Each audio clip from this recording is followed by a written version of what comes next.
So today we are going to talk about how we can use our Neon database for our AI application. So if you guys don't know that we can also use Neon as our vector database.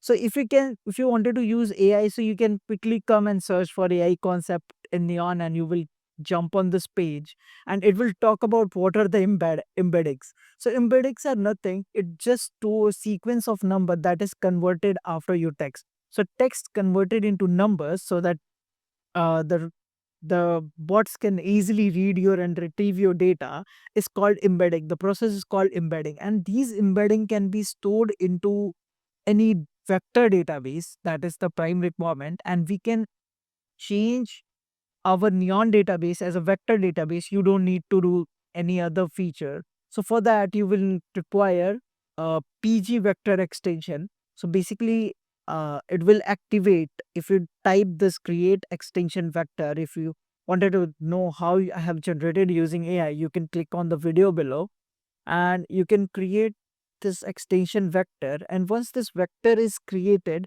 you can quickly move on to creating the vector database. So here is one of the database that I have converted into the vector database. So see here I have generated a vector database. I'm checking if it is not vector. I have created the vector, and then I will quickly uh, move to check if my database is vectorized or not. So it is optional, but anyways, you can check, and you can create a table that is items that is going to store your vector, basically numbers, but in a sequential and meaningful number. And once that meaningful numbers are done, you can insert item into those vector. And if I'm running into that, you will see that the statement has successfully done, and you can quickly overview that into tables. And if you see that items and it has been stored. Similarly, I have created one more table, document chunks.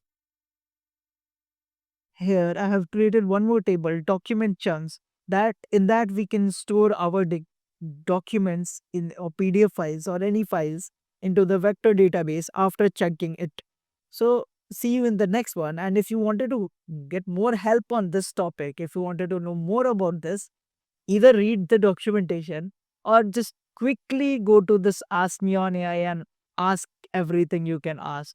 And also, if you wanted to know how you wanted to use Neon as vector database, you can ask ChatGPT. It will give you proper answer. I'll give you important links in the comment. So see you in the next one.